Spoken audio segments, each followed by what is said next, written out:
सौर मंडल, solar system, ये शब्द सुनते ही हमारी आंखों के सामने आता है हमारा इकलौता तारा सूर्य, हमारा घर पृथ्वी और बाकी 8 ग्रह। पर क्या सिर्फ इतना ही है हमारा सौर मंडल, या फिर और भी बहुत कुछ अजीबोगरीब चीजें हैं? क्या किसी और ग्रह पर जीवन के लक्षण है? क्या हम चांद पर या मंगल पर शहर बसाकर रह सकते हैं? क्या कभी कोई धूमकेतु पृथ्वी से टकरा सकता है? हमारा सूरज और कितने साल जिंदा रहेगा? क्या चांद हमसे दूर जा रहा है? क्या प्लूटो अब ग्रह नहीं रहा? ऐसे कई प्रश्नों के उत्तर आज हम इस वीडियो से जानने की कोशिश करेंगे। तो स्वागत है आपका मेरे चैनल में, जिसका नाम है एक्सट्रीम एस्ट्रोनॉमी, अद्भुत खगोल शास्त्र। तो आज हम जानेंगे हमारे सौर मंडल के छोटे से छोटे सदस्य से लेकर बड़े से बड़े सदस्य तक की संक्षिप्त जानकारी। वैसे तो हर एक ग्रह के लिए अलग वीडियो बनता है, पर वो आगे कभी बनाएंगे। तो चलिए हमारे जीवनदाता सूर्य की ओर बढ़ते हैं। प्रखर तेज से पनपता हुआ, हर ग्रह और उपग्रह को प्रकाशित करता हुआ और उसकी गति का नियंत्रण करता हुआ सूर्य सच में हमारा जीवनदाता है। दिखने में चंद्र और सूर्य हमें एक ही आकार के लगते हैं, पर असल में सूर्य में 13 लाख पृथ्वियां समा जाएगी। सूर्य का व्यास 13,92,700 किलोमीटर है और उसका भार यानी वजन 1980 पर 23 शून्य लगाएंगे उतना टन है। सूर्य हमसे लगभग 15 करोड़ किलोमीटर दूर है, जिसे हम एक एस्ट्रोनॉमिकल यूनिट भी कहते हैं। इसकी जानकारी मैंने सबसे पहले वीडियो में दी थी, वो वीडियो जरूर देखना कि हमारा ब्रह्मांड कितना बड़ा है। उसके किरणों को हमारी तरफ आने के लिए लगभग 8.5 मिनट लगते हैं। सूर्य के सतह का तापमान लगभग 6000 अंश सेल्सियस है और अंदर का तापमान 2.5 लाख सेल्सियस होता है। एक मजे की बात है, सूर्य से हमें प्रतिदिन 173 टन शक्ति मिलती है। अगर सूर्य ने इस शक्ति का बिल भेजना चाहा तो वो होगा 50 लाख करोड़ प्रति घंटा। मतलब महीने में कितना हो जाएगा वो आप ही हिसाब लगा लो। हर तारे का अंत होता है, हमारे सूर्य का भी होगा, पर हमें डरने की कोई जरूरत नहीं है। हमारे सूर्य को नष्ट होने के लिए अभी 5000 लाख करोड़ वर्ष बाकी है। तो चलिए सूर्य से सबसे पहले ग्रह के पास मुड़ते हैं, जिसका नाम है बुध यानी मर्क्यूरी। उसकी सूर्य से कम दूरी 4 करोड़ 70 लाख किलोमीटर और ज्यादा से ज्यादा दूरी 7 करोड़ किलोमीटर है, क्योंकि बुध ज्यादा लंबवर्तुलाकार कक्षा में घूमता है। फास्टेस्ट प्लैनेट की रेस में भी बुध सबसे आगे है। बुध सूर्य की प्रदक्षिणा 47 किलोमीटर प्रति सेकंड की गति से करता है और वो सूर्य की प्रदक्षिणा पृथ्वी के 88 दिन में पूर्ण करता है। पर अपनी खुद की प्रदक्षिणा करने में उसे 58 दिन लग जाते हैं। मतलब बुध का एक दिन पृथ्वी के 58 दिन जितना होगा। ये तो बहुत धीमा है भाई। बुध का व्यास 4880 किलोमीटर, मतलब लगभग अपनी पृथ्वी से 3 गुना छोटा। बुध आंतरिक ग्रह होने के कारण, मतलब पृथ्वी और सूर्य के बीच में होने के कारण, हमें 7 या फिर 13 सालों में एक अद्भुत घटना देखने को मिलती है। वो है बुध का सूर्य बिंब से संक्रमण, यानी बुध हमें सूर्य के ऊपर से जाते हुए दिखाई देता है। अगर आपके पास सोलर फिल्टर वाली दूरबीन हो तो आप ये दृश्य 2032 के नवंबर महीने में लाइव देख सकते हो। बुध की विशेषताओं पर कभी किसी और डिटेल वीडियो में बात करेंगे। अभी बढ़ते हैं सौंदर्य का प्रतीक शुक्र ग्रह की ओर। यह हमारी आंखों से दिखने वाला सबसे तेजस्वी ग्रह है, क्योंकि शुक्र पृथ्वी से भी सबसे नजदीक ग्रह है। अपनी सतह पर एसिड के बादल होने के कारण शुक्र ग्रह सूर्य का प्रकाश सबसे ज्यादा यानी 60% रिफ्लेक्ट यानी परावर्तित करता है। इसी वजह से शुक्र को दोपहर में भी देखा जा सकता है, अगर आपको उसका स्थान एग्जैक्ट पता हो। शुक्र सूर्य से लगभग 10 करोड़ 80 लाख किलोमीटर दूर है और उसका व्यास करीब हमारी पृथ्वी से थोड़ा सा कम यानी 12100 किलोमीटर है। शुक्र 225 दिनों में सूर्य की प्रदक्षिणा पूर्ण करता है और अपने आप की प्रदक्षिणा के लिए उसे 116 दिन लग जाते हैं। शुक्र के बारे में एक राज की बात है, अंतर्ग्रह होने के कारण शुक्र की भी चांद जैसी कलाएं दिखती है। इसकी खोज सन 1610 में गैलीलियो ने अपने दूरबीन के निरीक्षणों से की थी। आज भी जब भी हम शुक्र को दूरबीन से देखते हैं तो उसकी अद्भुत कलाएं हमें देखने को मिलती है। शुक्र का भी सूर्य बिंब से अधिक्रमण होता है। पर वो बुध जैसा 7 या 13 सालों में नहीं, बल्कि 113 साल में एक बार और उसके तुरंत बाद 8 सालों में होता है। पर अगला शुक्र संक्रमण हमें 10 दिसंबर 2117 में देखने को मिलेगा, अगर हम जिंदा रहे तो। पर यह अद्भुत घटना शायद हम मिस कर जाएंगे। तो चलिए अब हमारी घर की ओर आते हैं। पृथ्वी, अकेला जीवित ग्रह जिस पर जीवन है। पर फिर भी पृथ्वी के बहुत से रहस्य जानने में हमें सालों लग गए। जैसे कि पृथ्वी गोलाकार है, ये साबित होने के लिए ही 2000 साल लगे हैं। पृथ्वी का व्यास लगभग 12,742 किलोमीटर है और वो 365 दिन में सूर्य की प्रदक्षिणा और 24 घंटों में अपने आप की प्रदक्षिणा पूर्ण करती है। पृथ्वी की कई विशेषताओं में से एक अद्भुत घटना है सूर्य ग्रहण। सिर्फ हम पृथ्वीवासी ही इस घटना का असली मजा ले सकते हैं, बाकी किसी ग्रह से यह विहंगम दृश्य संभव नहीं। इसके बारे में कभी किसी और वीडियो में बात करेंगे। अभी अपनी चंद्रमा को थोड़ा सा समझते हैं। चांद पृथ्वी की तुलना में बहुत ही छोटा है। उसका व्यास करीब 3,474 किलोमीटर है और वो हमसे 3,84,400 किलोमीटर दूर है। उसे पृथ्वी की और अपने खुद की प्रदक्षिणा पूर्ण करने के लिए लगभग एक ही समय लगता है, जो है 27 दिन। इसलिए हम हमेशा चांद की एक ही साइड देख सकते हैं। चांद हमारी पृथ्वी से ही उत्पन्न हुआ है, तो चांद को पृथ्वी के लड़के की उपमा ज्यादा सटीक लगेगी। तो चंदा मामा न होके चंदा भाई होना चाहिए था। मजे की बात छोड़ो, लेकिन ये सच है दोस्तों कि चांद हमसे हर साल लगभग 3.5 सेंटीमीटर दूर जा रहा है। अगर चांद पृथ्वी की गुरुत्वाकर्षण कक्षा से बाहर चला गया तो पृथ्वी पर प्रलय आ जाएगा और मानव जीवन नष्ट हो जाएगा। पर डरने की जरूरत नहीं है, क्योंकि ऐसा कभी नहीं होने वाला। आज से लगभग 5,000 करोड़ साल बाद चांद का हमसे ये दूर जाना रुक जाएगा और वो एक स्थिर कक्षा में पृथ्वी की प्रदक्षिणा करेगा, और तभी उसे प्रदक्षिणा पूर्ण करने के लिए लगभग 47 दिन लगेंगे, जो आज 27 दिन लगते हैं। चलिए अब बढ़ते हैं लाल ग्रह मंगल की ओर। आज तक हमारा यान अगर किसी ग्रह पर उतरा है तो वो है सिर्फ मंगल। मंगल की सतह ठोस है और वहां की मिट्टी लाल है। इसलिए जब भी मंगल पृथ्वी से सबसे नजदीक आता है तो दूरबीन से उसका निरीक्षण करने पर लाल दिखता है। कभी कभी तो उसके ध्रुवों पर जमे हुए वायु के बर्फ का नजारा भी देखने को मिलता है। दोस्तों, मंगल पर हमारे हिमालय से भी ऊंचा पर्वत मौजूद है, जिसका नाम है ओलिम्पस मॉन्स। ये माउंट एवरेस्ट से भी 3 गुना ऊंचा है, जिसकी ऊंचाई है 24 किलोमीटर। मंगल का व्यास 6,779 किलोमीटर, जो कि पृथ्वी से लगभग आधा है। मंगल सूर्य से 22 करोड़ किलोमीटर दूर है और सूर्य की प्रदक्षिणा पृथ्वी के 687 दिनों में पार करता है। तो खुद की प्रदक्षिणा करने में उसे लगभग 24 घंटे ही लगते हैं, जो कि पृथ्वी के बराबर है। मंगल ग्रह के 2 उपग्रह हैं, फोबॉस और डीमॉस।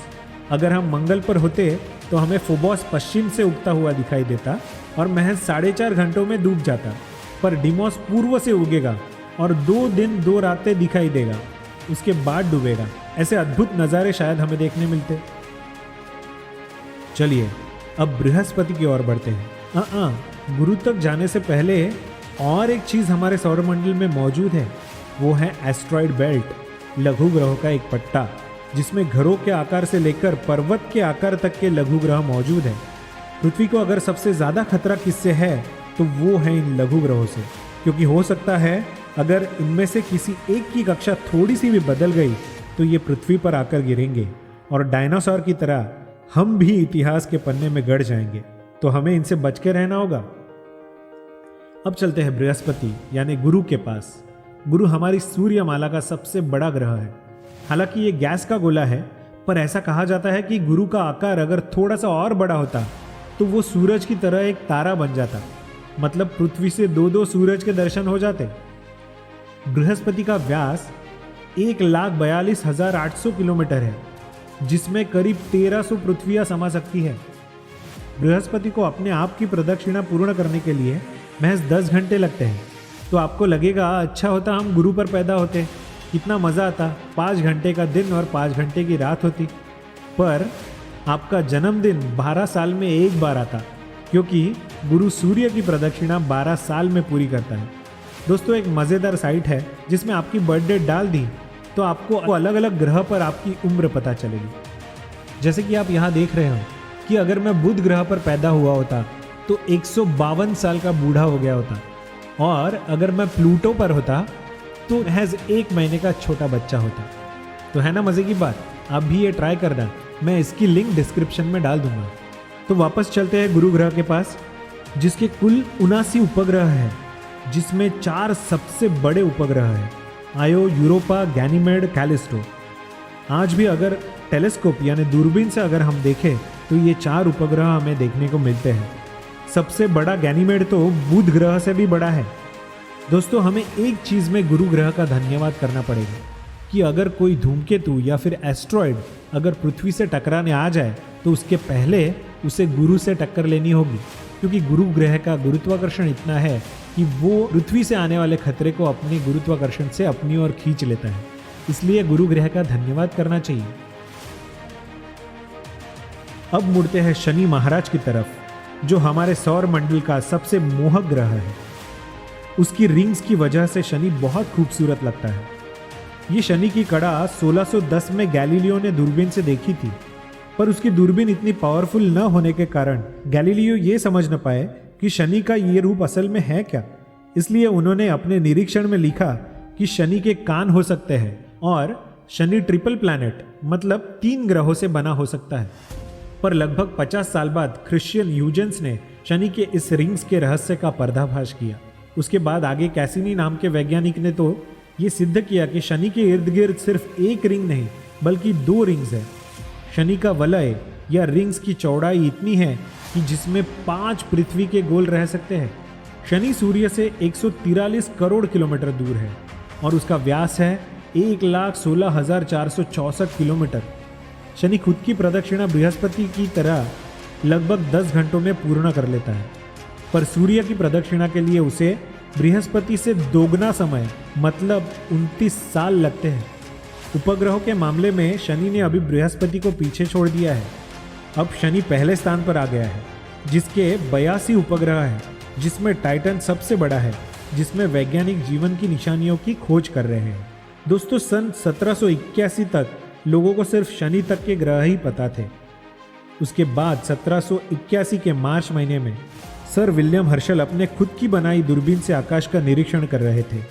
उन्होंने एक अजीब तारा देखा जिसमें तारे के गुण बिल्कुल नहीं थे, तो उन्हें लगा कि ये कोई धूमकेतु होगा। पर कई बार निरीक्षण करने के बाद एक नए ग्रह की खोज हुई जिसका नाम है यूरेनस। यूरेनस का व्यास लगभग 50,000 किलोमीटर यानी हमारी धरती से भी बहुत बड़ा है। उसे खुद की प्रदक्षिणा पूर्ण करने में सिर्फ 17 घंटे लगते हैं, पर सूर्य की प्रदक्षिणा पूर्ण करने के लिए धरती के 84 साल लगते हैं। मतलब यूरेनस की खोज होने से आज तक उसने सूर्य की सिर्फ 3 चक्कर लगाए हैं। यूरेनस सूर्य से 287 करोड़ किलोमीटर दूर है, इसलिए हम उसे अपनी नॉर्मल आंखों से आकाश में नहीं देख सकते, दूरबीन का उपयोग करना पड़ता है।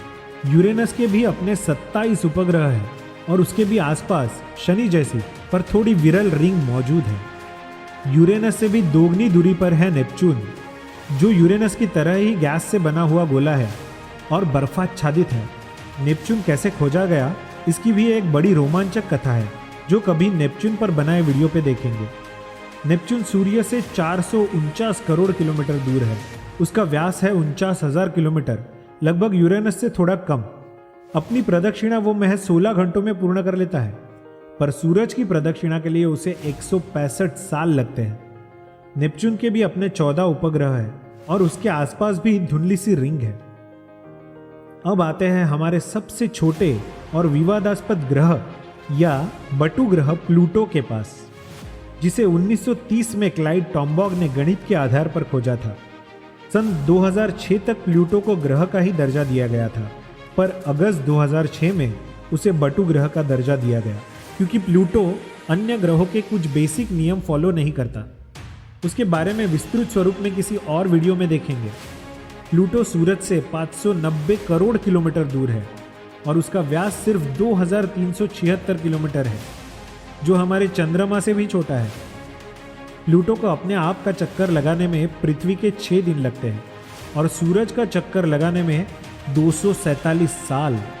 मतलब प्लूटो जब से खोजा गया था तभी से अभी तक प्लूटो ने सूरज का लगभग आधा भी चक्कर काटा नहीं है। क्या बस इतना ही है हमारा सौरमंडल? अरे हम एक अद्भुत सदस्य को तो भूल ही गए जो बहुत दूर से हमें मिलने के लिए आता है। हाँ, धूमकेतु, कॉमेट, जो बहुत ही खूबसूरत होते हैं। उनकी कक्षा इतनी लंबी होती है कि सूरज से मिलने आने के लिए उन्हें कई हजार साल भी लग जाते हैं। आज तक कई सारे धूमकेतु खोजे गए हैं, पर सबसे फेमस धूमकेतु है हैले कॉमेट, जो सर एडमंड हैले ने खोजा था। हालांकि सर हैले के पहले भी कई लोगों ने उसे देखा था, पर सर हैले ने यह पता लगाया कि ये धूमकेतु हर 76 साल में सूरज से मिलने के लिए वापस आता है, जिसकी वजह से उसे हैले का नाम दिया गया। अभी हैले धूमकेतु हमसे मिलने 28 जुलाई 2061 को आएगा। अगर जिंदा रहे तो ये धूमकेतु देख पाएंगे। धूमकेतु के बारे में ऐसा कुछ वैज्ञानिकों का मानना है कि पृथ्वी पर जीवन भी किसी धूमकेतु से आया होगा। आज भी कई धूमकेतु आकाश में आते हैं, जैसे कि आज के दिन आकाश में स्वैन नाम का C2020 F8 धूमकेतु मौजूद है, पर बहुत छोटा होने के कारण अपने आंखों से उसे हम लोग नहीं देख सकते। अगर आपके पास दूरबीन है और आपको उसका स्थान पता है तो आप ये धूमकेतु को देख सकते हो। तो सूरज, पृथ्वी, बाकी सब ग्रह, बटु ग्रह, लघु ग्रह और धूमकेतु, ऐसे कई अजीबोगरीब रहस्यों से भरा है अपना सौरमंडल, जिसको महज 15 मिनट के वीडियो में कैद नहीं किया जा सकता। तो दोस्तों, हम आगे भी ऐसे कई वीडियोस में सौरमंडल के हर एक ग्रह की जानकारी जानने की कोशिश करेंगे। तो चलिए जाते जाते सौरमंडल की झांकी आपको दिखा देता हूँ कि हम कितने बड़े हैं या फिर हम कितने छोटे हैं। तो ये जो आप पिक्चर देख रहे हो, उसमें सबसे बड़ा है गुरु, उसके बाद शनि, उसके बाद यूरेनस, नेपच्यून, उसके बाद जो आती है वो है हमारी पृथ्वी, उसके बाद शुक्र, उसके बाद मंगल और सबसे छोटा बुध। और अगर ये दृश्य हम सूरज की तुलना में देखें तो सूरज कितना बड़ा है और हम कितने छोटे हैं, ये हम इसी पिक्चर से जान पाएंगे। तो सोचते रहिए, क्योंकि सोचना सेहत के लिए अच्छा होता है। वीडियो अच्छा लगा तो सब्सक्राइब करना और बेल आइकन प्रेस करना ना भूलें। आपको कोई प्रश्न है तो आप कमेंट सेक्शन में पूछ सकते हो, मैं ज़रूर उसका जवाब देने की कोशिश करूँगा। और अगले वीडियो से एक सरप्राइज चालू होने वाला है। वो है कि हर वीडियो के एंड में मैं एक सवाल पूछूंगा जिसका उत्तर आपको खोजना है। तो तब तक के लिए खोजते रहिए, सोचते रहिए। Happy astronomy.